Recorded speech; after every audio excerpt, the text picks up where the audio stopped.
I have a cheeky post out there that says there's 1,000 de facto chiefs of staff out there. They just don't know it.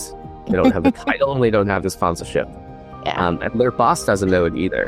That leverages AI that allows the CEO to maintain thousands of stakeholder relationships as opposed to hundreds. I like to say the best chiefs of staff and EAs are selfish with their time because they have literally too many things to do. And so if something is taking too long, they feel that pain and they express it and they try to fix it. Like, I don't have time to waste in this hour meeting. Let's make it 15-minute meeting. It should not be considered a zero-sum game or, an opposing force of A versus B. It really should be thinking about, okay, what's the art of the possible? What can we all achieve together?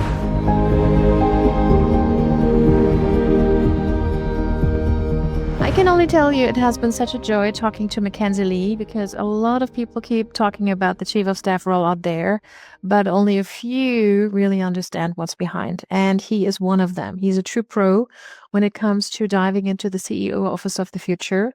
He's consulting with companies. He's helping recruit the right chief of staffs. And he knows what the clients need for the future. And this is exactly what we talked about.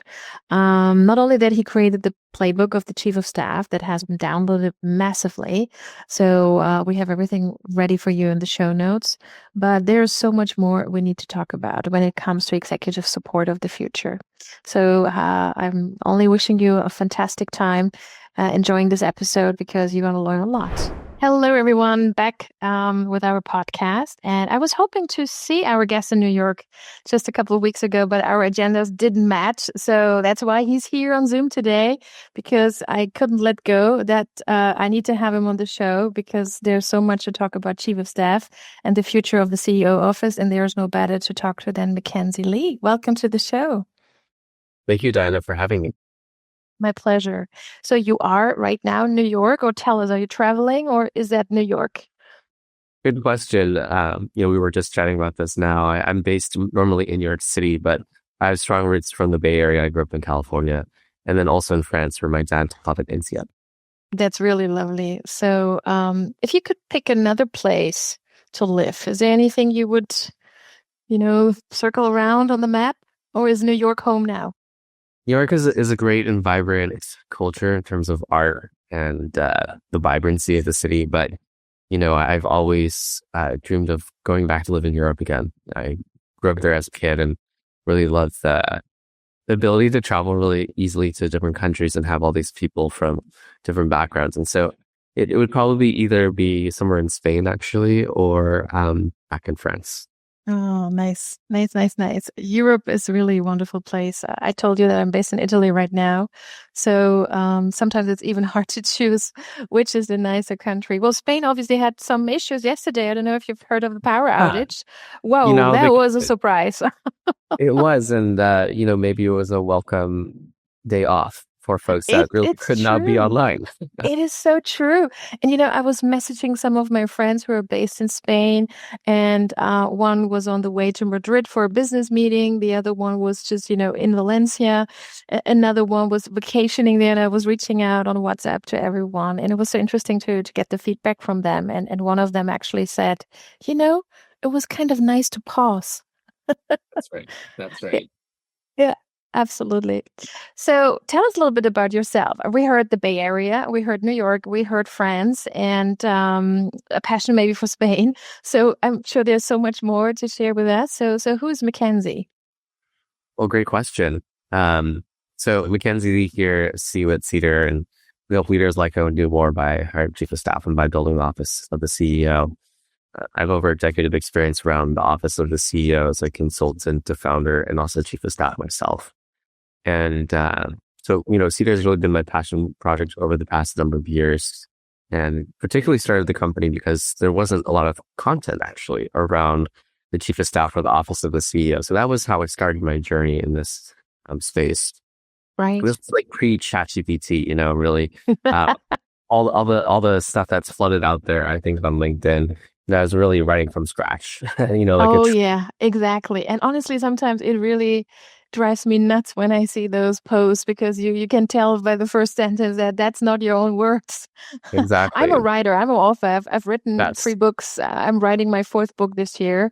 mm, And I have a passion for writing and I want to use my brain for that. So absolutely, I can only echo that, what you just said.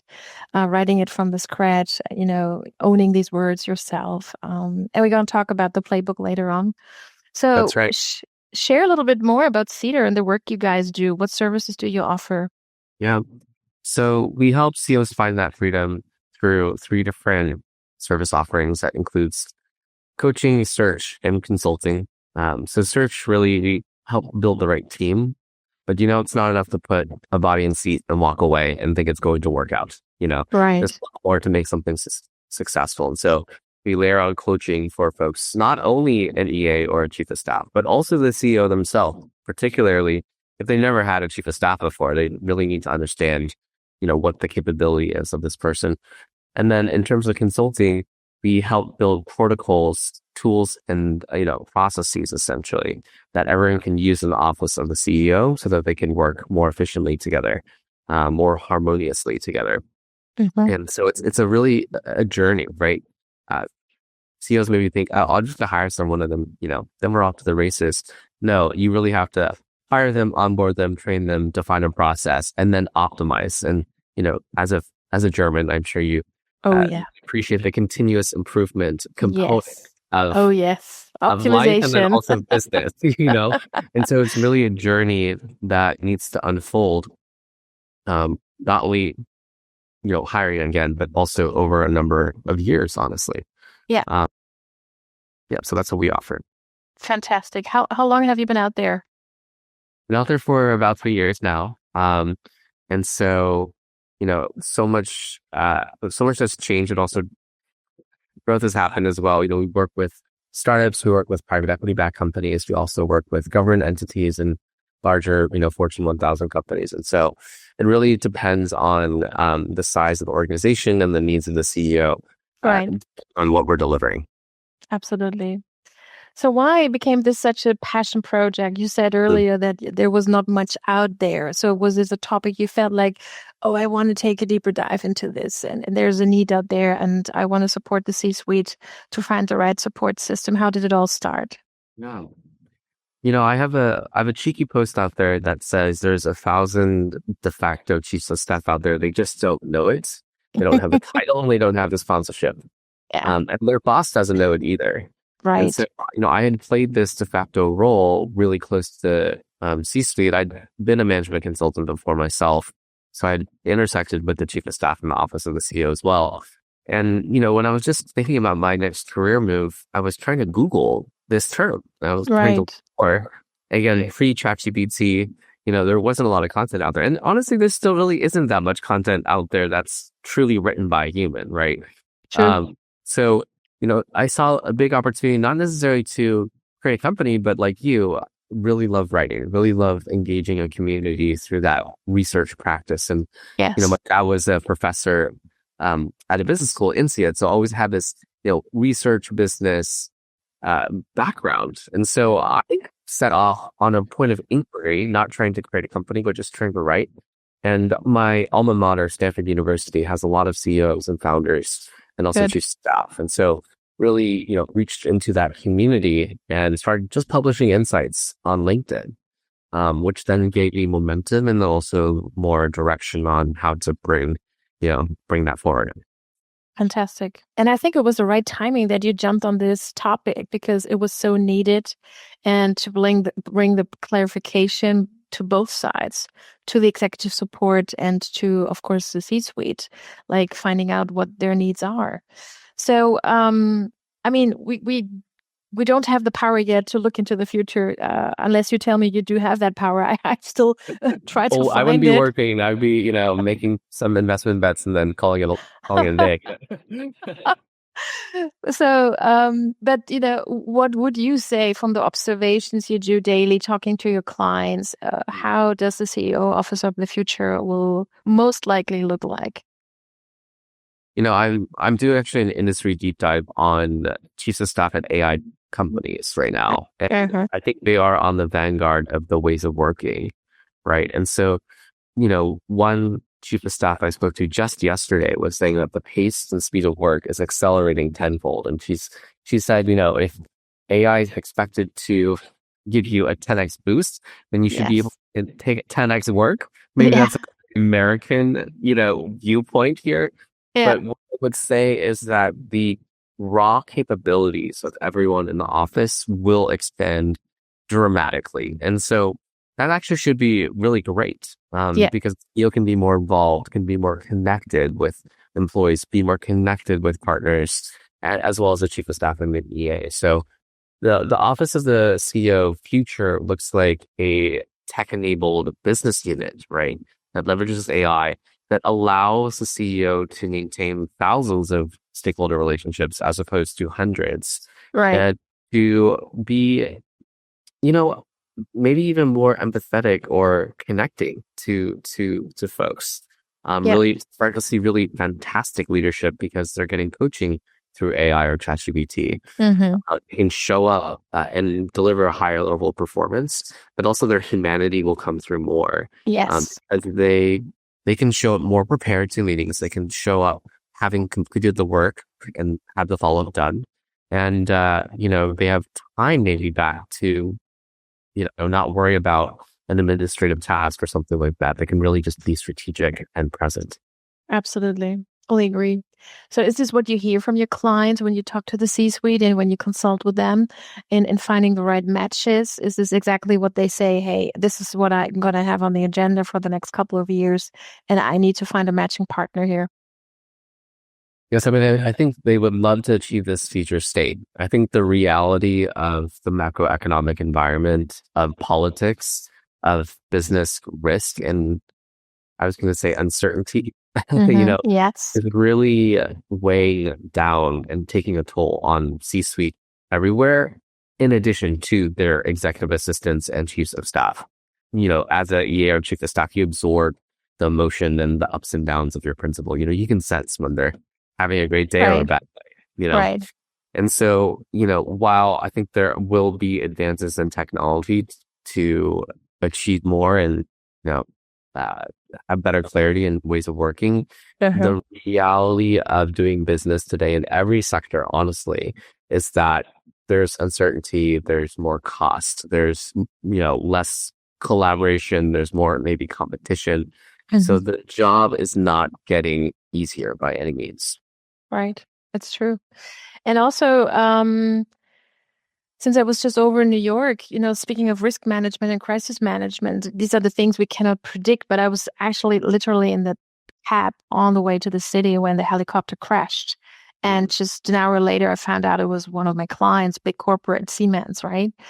And I immediately thought of the support staff, to be honest. It was just so heartbreaking. And I felt like, what are they dealing with? There's no checklist for these kind of things, but how visible is this topic, right, for them? And how involved are they?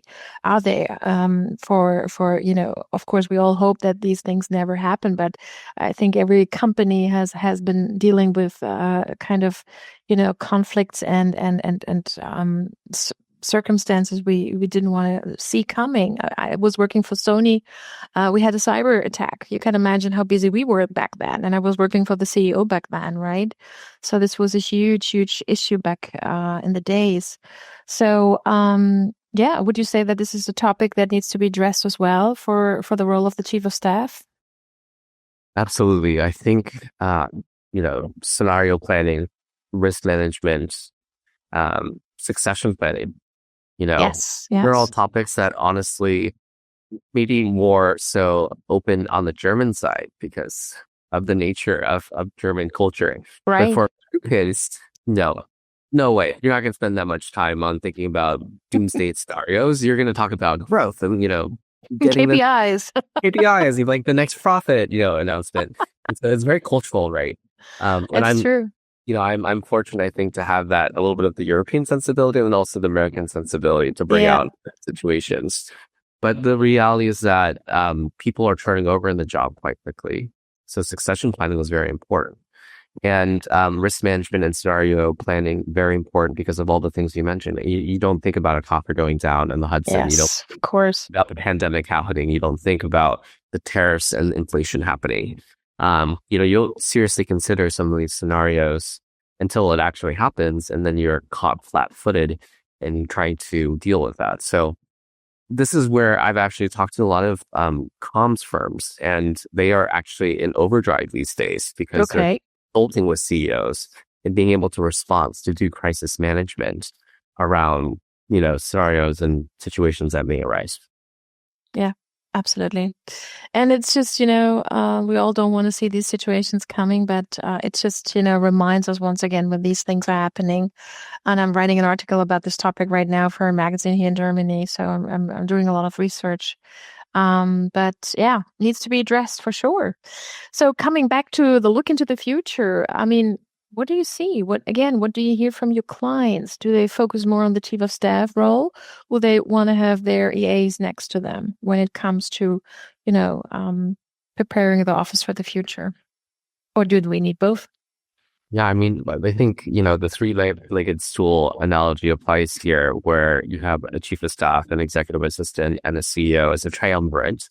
And, it's really a risk mitigation tool, if you want to think about it that way. Sound minds that can be really responsive in the moment and, respond to whatever's going on. So that's on the people side. In terms of technology, which we talked about AI and using technology tools. And then in terms of, processes, I do think that, there's always a move towards protocol. There's always a move towards processes in more mid-cap and also large-cap, more mature companies. And so the theme of efficiency is always on the minds, and especially now because investors are demanding it. And so optimizing processes comes hand in hand within the office of the CEO. I like to say the best chiefs of staff and EAs are selfish with their time because they have literally too many things to do. And so if something is taking too long, they feel that pain and they express it and they try to fix it. I don't have time to waste in this hour meeting. Let's make it 15-minute meeting, or this process is taking me 3 hours. It really should take me 1 hour. How do I optimize this like travel expense, thing, whatever it might be. So always relentless, continuous improvement, looking at processes and taking out, the waste is a continual, activity for the office as a CEO. Yeah. And do you think there could be sometimes quite tough discussions between very high senior ranked EAs and chief of staffs about, hey, that's my role. Oh, that's my job. I'll take this task.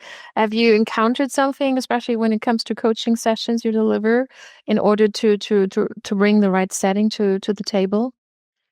Absolutely. I think it's really a risk if a CEO introduces a chief of staff to the existing EA CEO partnership without the right sponsorship, without the clear delineation of roles and responsibilities, the interaction model. And this is where, my engineering background, I think comes into handy here. It's like, okay, let's define this all, and like, let's write this down. And, this may change, but at least it gets away from some of these situations where people step on each other's toes, or, formerly the EA managed XYZ, but now has to see this to the chief of staff. Right. And so it really should not be considered a zero-sum game or, an opposing force of A versus B. It really should be thinking about, okay, what's the art of the possible? What can we all achieve together? If we're doing level 1 now, today, how can we get to level 3 and skip even level 2? And accelerate what we're able to achieve. Yeah. How often do you see the scenario out there in the companies you work with that the EA is reporting to the chief of staff rather than to the CEO directly?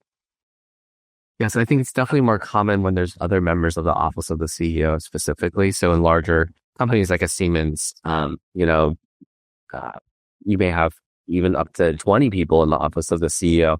And so the chief of staff has direct reports, including sometimes actually the head of administration as opposed to the EA, right? Who then manages multiple assistants. Right.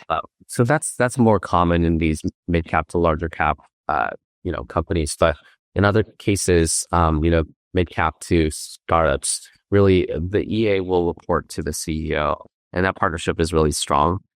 Particularly also if there's an inherited relationship of the Mm-hmm. EA reporting to the CEO, I think you have to be very careful if you were to disturb that relationship in a new reporting line. There would have to Right. be extreme amount of trust so that the EA really believes in the new chief of staff as their new boss. And so you have to be very careful about some of these reporting lines and handling it Oh, with yeah. care.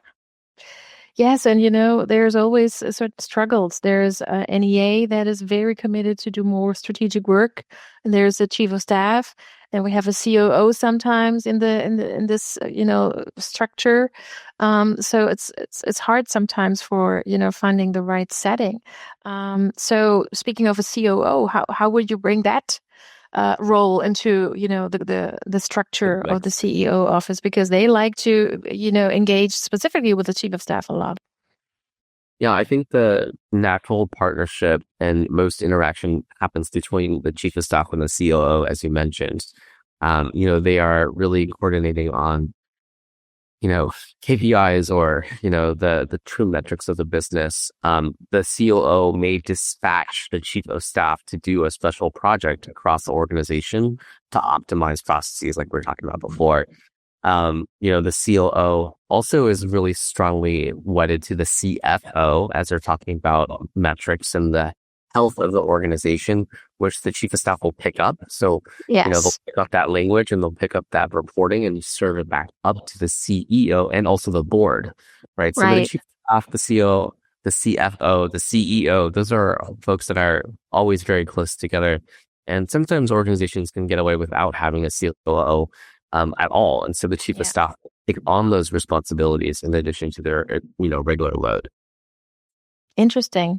Well, we just talked about potential challenges between the chief of staff and the EA role, but let's also see that at least what I see back here on this side of the world, I do hear also the challenges when a chief of staff is introduced to the rest of the board, right? Correct.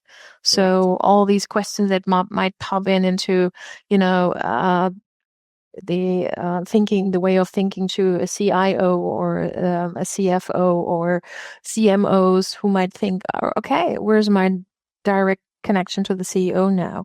Is the chief of staff having the one-on-ones with me now, or how does it work?" So how often do you see that situation, and how can you support consulting your clients that it's fine the way it is? Absolutely. I think the introduction of any new leadership position is a critical communication Hmm. opportunity for the CEO. I mean, having the board sponsorship and CEO sponsorship of this role is very important so that the rest of the C-suite Right. is on board with this new role.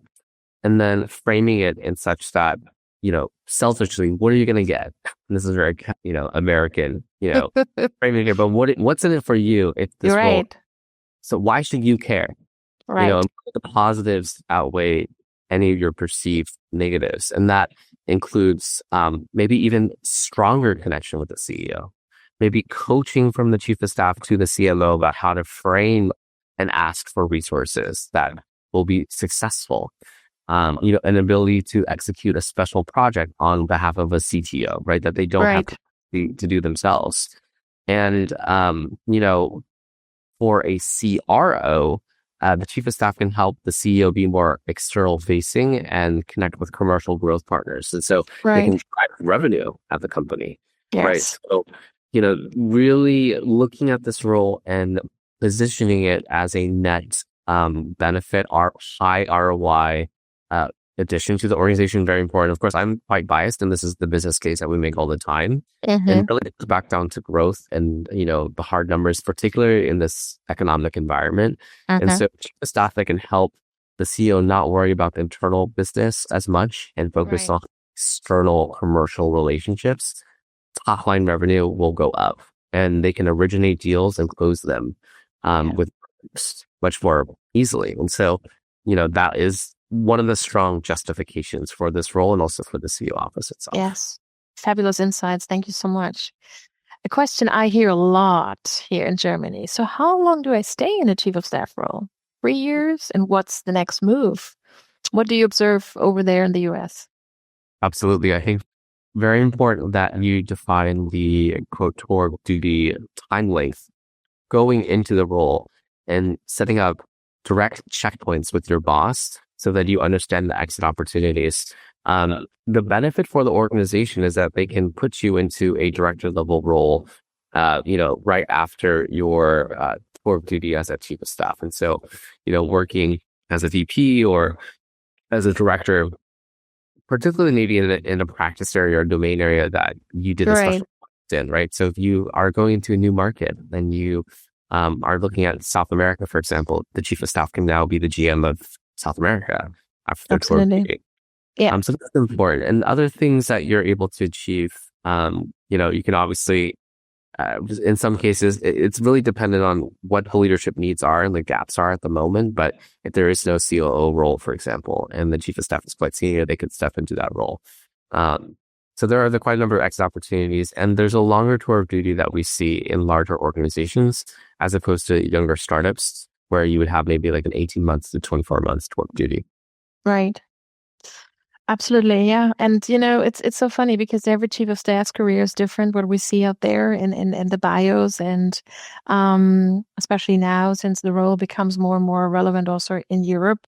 You guys over there in the US have been dealing with this position way longer, and it's a different understanding. But I think we still need to get there over here. I was just telling you that earlier.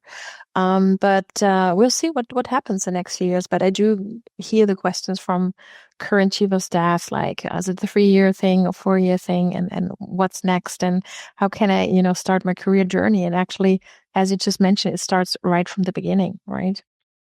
So don't have the conversation too late. Absolutely. Tell me about the importance of completing an office of the CEO health check to make sure you are continually improving your executive office. That's something we need to cover as well. Yeah, absolutely. I think, there's such a lack of standards out there. You just alluded to this. There aren't even chiefs of staff to begin with, right? In perhaps some markets like Germany. And so, I think the natural next progression after you assemble the team together is really thinking about a framework that allows you to grow this office to be at a very high level of maturity. And so, thinking about like a health check to say, how are you performing on execution? How's the team coming together? How are processes working? How are risk, management and scenario planning? How's that going? Having a systematic way of looking at every activity the CEO office should be completing is important so that you are justifying your role as a chief of staff and as an EA. You Right. can turn around, go to the CEO and saying, hey, a year ago we were at level 2, but now we're at level 3 this year. Right. And it's also good for yourself, right? You want to feel confident that you are delivering value to the organization. And you want to point to the skills that you yourself have developed, not only for your brag sheet, but also perhaps for a promotion, right? That you are looking to achieve. So coming back to this concept of the health check, very important so that you systematically look at areas where you're performing well and areas that need more development in the office of the CEO. Absolutely. Yeah. And it's so visionary to have this on the agenda and to continuously bring it up and discuss it. Yeah, absolutely right. So we need to talk about the playbook. I don't know. I mean, I want to hear the final number of downloads now. I mean, is there any further celebration? Because this reach has been amazing. First of all, congrats. Thank you so much. I mean, so I guess we technically have 3 playbooks, 2 editions of the Chief of Staff playbook and Right. 1 edition of the Office of the CEO playbook. We really started with the Chief of Staff playbook in an era of LinkedIn that was not flooded by ChatGPT again. No. And so the response was so amazing because there was such a lack of content, Yes. And so I think over 10,000 downloads, today across 90 plus countries. I mean, it's Wow. massive amounts of reach that we've had. And particularly looking at just the chief of staff role, but then expanding the scope to think about the entire executive office. Right. Our topics that we cover. So I think there's actually a total of 100 plus pages of content and, I don't even know, like 80 plus sections of, little tidbits of insights, but encourage folks to check it out and to take a look. And it's really a labor of love. I'm not charging any money Yes. for it. really, um, Honestly, I yeah. find this so generous of yours. I mean, I wondered so many times, imagine they all, would be willing to pay you for all the incredible work you did. But this generous move was incredible. And once again, I'm saluting you for that. Thank you, Diana.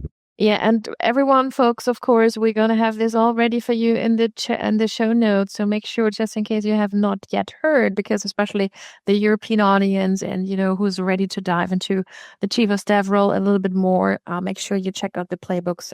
Mackenzie just mentioned everything you will find in the show notes.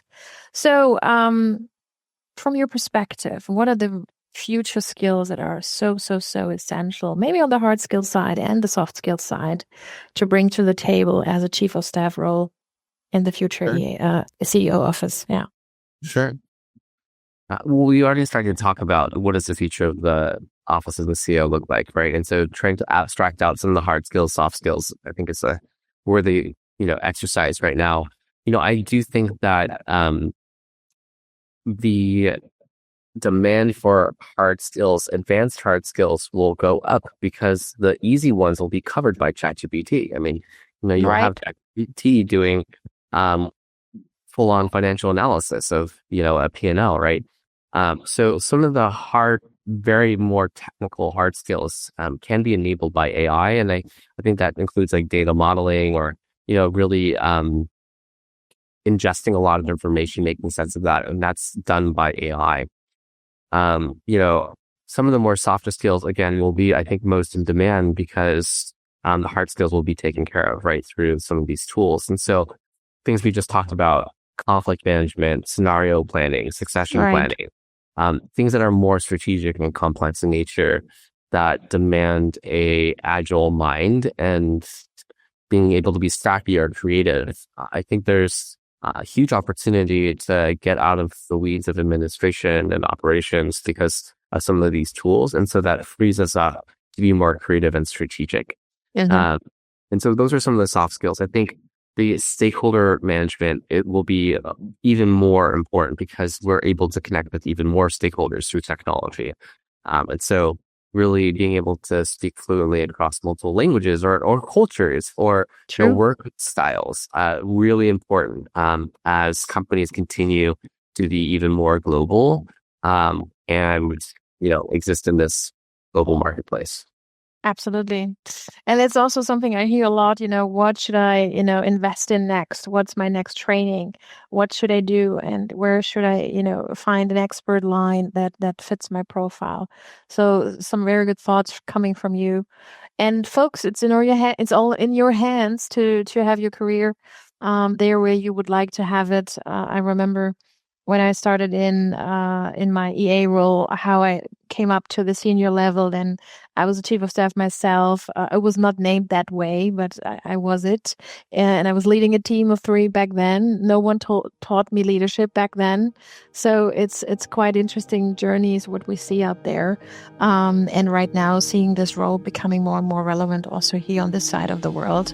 I think your expertise helped massively today, Mackenzie. Thank you so much for being here with us and sharing this wonderful information. Again, check out the show notes. Everyone, make sure you reach out to Mackenzie. Always good to see what you post on LinkedIn. Can't wait for the next playbook, by the way. Let's see what's next. That's right.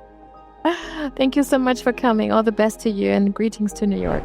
This was such great insights. Thank you so much, Mackenzie, for coming to the show and sharing so much valuable content on the true understanding of the chief of staff, right? We are very proud to say that obviously we have a certification in Germany in collaboration with a big training provider, the Haufe Academy and the University of Management. And this has been established with a lot of input and preparation. So for everyone out there in Germany, Switzerland, and Austria who are keen to learn more about Chief of Staff and to find the proper education for that, just reach out. We also post our certification in the show notes. Make sure that you check it out if this is something you want to take a deeper dive dive into. It's for sure not for everyone, as we just heard on the podcast. So this needs to be really a clear step into the right profession when you feel that this is your path for growth. Looking forward to hearing from you if you have any further questions on that, and reach out to Mackenzie if you want to follow him and his insights on LinkedIn.